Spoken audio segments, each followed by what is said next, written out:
I always tell people there are three things that every citizen can do, and that is to make an emergency plan, build a supply kit, and stay informed. So actually three fairly simple things. Why do we ask people to do that, I might ask? Does anybody know what the high hazards are in our region? Earthquakes. Earthquake is one of the top three. Wildland fire and fire is one of the top three. The last one, of course, is flood, right? And it's unfortunate, but those are the three that we see recur on a regular basis. Now, Nevada is earthquake country, and we know that, living in the northwest portion of Reno. We're the third most seismically active state in the nation. We actually vie neck and neck with Hawaii, of all places. The most earthquakes are in Alaska. The second most earthquakes are in California. The third is typically Nevada, but Hawaii actually gets a lot of shaking too, and then it cascades down from there. So earthquakes are always a reality that we have to live with, but because we have so much vast desert in our state, many times the earthquakes are places that people don't live, and we don't feel them, and we don't think much of them. I encourage everybody to investigate the UNR seismology department, and you can find them online. And you can actually get an app if you're an app person, and it will ping every time there's an earthquake in the region. You have to be careful and set the sensitivity that you want to hear about, though. I get 3 or 4 a day sometimes. So there's a lot of earthquake activity. So we have to think about that. Flooding, of course, our minds immediately go to the flood of 1997. Some people call that the 100-year earthquake. The probability is that 1 in 100 years you get a flood of that size. The flood experts always correct me and say, no, that was the 117-year flood. But we had that in 1997, 2005. We had a 50-year flood. Now, I'm not a math genius, but I don't think there's 50 years between 1997 and 2005. All that tells us is we have to be aware that we are prone to floods in our region. Of the top three, of course, there's one hazard that we experience every single year, and that's wildland fire. Guaranteed, we will have a wildland fire every year. It is tragic that we've had 2 within almost as many months, and both of them in the wildland-urban interface, both of them affecting houses, and that's part of what brings me here today to speak to you. And it's an unfortunate wake-up call, I guess you'd call it. It's a truism that it takes a disaster to get people excited about disaster preparedness, and we've had some back-to-back issues here lately, and really unfortunate. Starting several months back, last spring, summer, many of us responded to Churchill County for the Amtrak accident. There was also a tragedy in Carson City related to a shooting, the air race tragedy, then the Collin fire, then the Washoe fire. So I would think that we'd have the most probability that right now people are more concerned about being disaster prepared. That's a cue for people like myself and Tim and others to do our best to help get the word out and try to give you tools to be prepared. So let's just talk about making a plan, because as I said, there's 3 things that I'm hoping every citizen will do. First one's make a plan. What is an emergency plan? I'll tell you first of all that it's based on where you spend your time. So clearly, if you have a house by the river, one of the first things that you need to make a plan for is floods. If you have a house that's in a beautiful interface with the nice pine trees, we need to think about fires. All of us need to have earthquake as part of our plan. So the first step is making a plan. I have some tools that will help you, and if I could trouble you to hand me that stack of papers. In all my excitement and pressure, I left these on my chair. So I brought some tools that can help you make a plan, and I put them on the back table, and I have lots. It's one of the things we do is hand out information. So if you need more, always let me know, and we can take care of you. A shameless plug for the website. Most of these will have readywashoe.com tagline on them. If you type in readywashoe.com, it reflects you to our government website that has information from the city of Reno, the city of Sparks, Washoe County, the universities. We try to make it a one-stop shopping for citizen information. And there's reams of information there on making a plan. I also have some of these little preparing for emergency booklets that have some great ideas for a plan. Now, some of the things that we need to think about are how will we stay in contact with our loved ones if there is a disaster. So I ask everyone as part of your plan to come up with a rally point in your neighborhood. If for some reason a disaster strikes and you cannot get to your house, you need to have a rally point that you can meet your significant others. And you should also have a rally point somewhere else in town, because if it's a big event, it may be cordoned off. The fire department or police may set up an exclusion zone and you can't physically get back to your house. So a rally point near your house, a rally point somewhere else in the town. The third thing that you should have in your plan is a phone number for a friend or relative that's outside the area. It's kind of interesting that when there's a crisis, often the local phone switches are tied up. You cannot make a call in town. Surprisingly, you can often dial through another switch for long distance calls. So the idea is everyone knows to call Aunt Sally. If you're separated, you call Aunt Sally, I'm safe, I'm here at the Walmart. Your significant others can call Aunt Sally and she can kind of act as the broker. So think about that, rally points. Some other things that you want to think about are evacuation plans from your house. You know, not only how to get together, reunite with your loved ones, but how to exit your neighborhood. And so a little thought needs to be put into that as well. There's some great ideas again on the website, in literature like this. When we talk about earthquakes and developing your plan, we have it's called a hazard hunt. Let me unfold this for everybody. And it's kind of a fun little brochure that you can take home. If you have children, you can put them on the task. And it gives you some ideas of where to look around the house as part of your plan.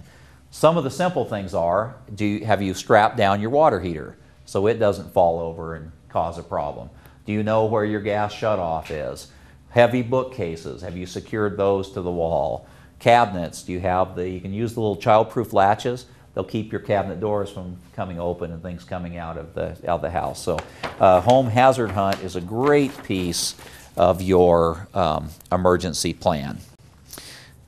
Also think about things like prescriptions that you might have, medications and prescriptions, valuable documents.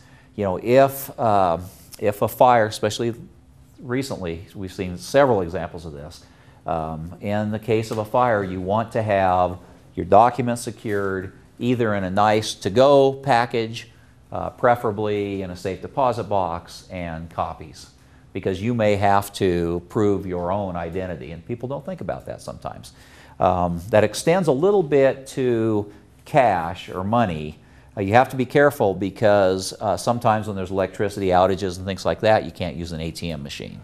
I don't advise that people, carry thousands of dollars in their mattress or any of that stuff. But I have a good friend that does disaster preparedness lectures, and she has a little locket, little lockets that you open that have pictures.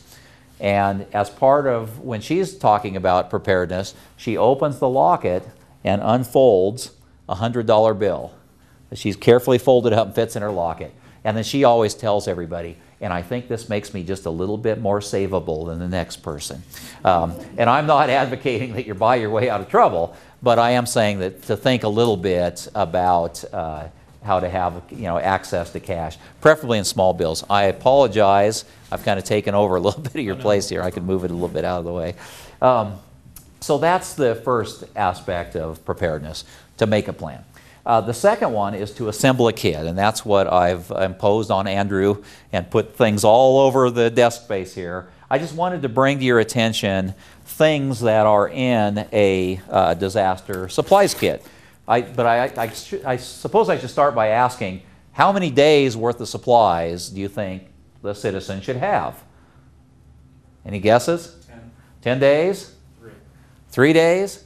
I remember being at a church preparedness exercise for the LDS church, and I was talking about preparedness, and I was advocating 3 days. Most emergency managers say 3 days because historically, within 3 days, power can be restored, emergency services can be restored. You can always find examples where it's taken much longer, and we can find examples where it's been much shorter, but typically 3 days. The health department folks will tell you, we'd like you to have 2 to 3 weeks worth of supplies, because if it's a communicable disease, we want to do social distancing, and we don't want you shopping at the grocery store or going to Walmart, those kinds of things. While I was giving that talk, the bishop next to me said, well, I would like everybody in our church to have 1 month of supplies. And a lady in the back of the room raised her hand and said, I have a year's worth of supplies. And that's, that's commendable. The only thing I warn is the supplies that you have are perishable, and you have to rotate the stock. So be careful. There are a lot of websites that you'll find that will sell you a year's worth of supplies. It comes in a semi-truck, comes up to your house, and they roll up the door and offload all the freeze-dried food and material. But again, if you don't rotate it when you need it, it might not be there. 3 days worth seems to be what the average citizen can rotate and maintain. I tease sometimes and say I keep 2 weeks worth of supplies because I get paid every 2 weeks and I go to the grocery store and resupply my account. A few years back, Clark County put an ad campaign on, and they called it Can It.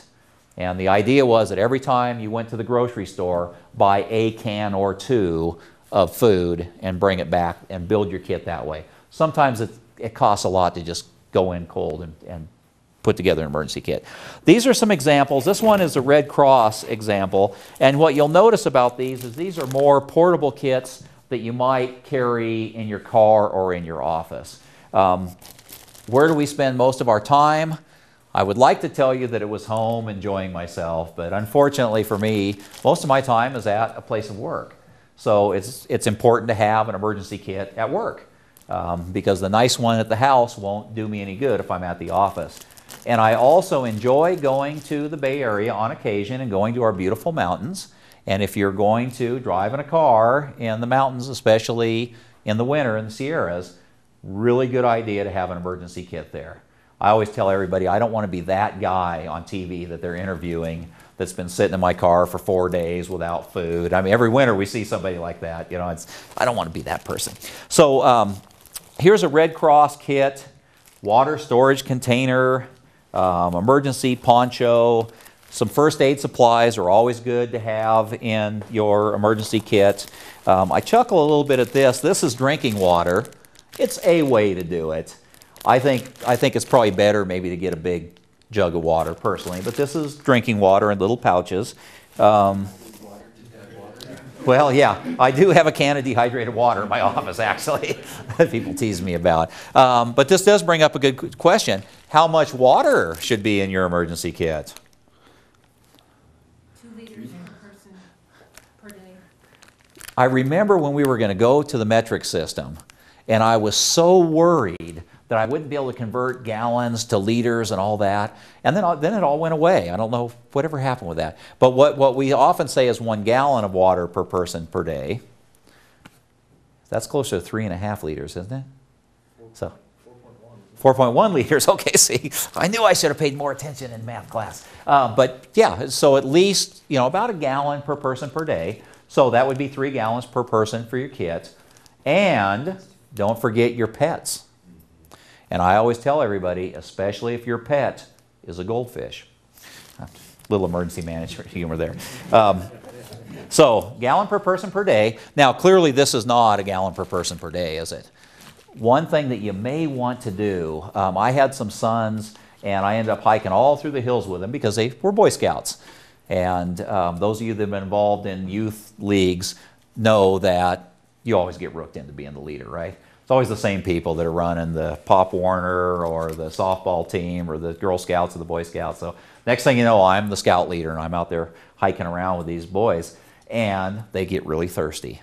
So we all bought the water pumps, so you can find any stream, any place, and have a potable source of water. I recommend that people think about that for kids, especially if you have a larger family and pets, because then you know you have a gallon per person per day as long as you can find a water source, versus having a 55-gallon drum in your house. Some people do that. Water will last a long time, but it will go bad. So you have to put, you can look it up online, and in some of the literature I have, you put a drop or two of non-scented Clorox bleach in the water, and it'll kill all the little bugs in there, and the water will last a long time. Won't taste quite as good, but it'll be good for you. Don't forget, if you have a water heater in your house, you have water.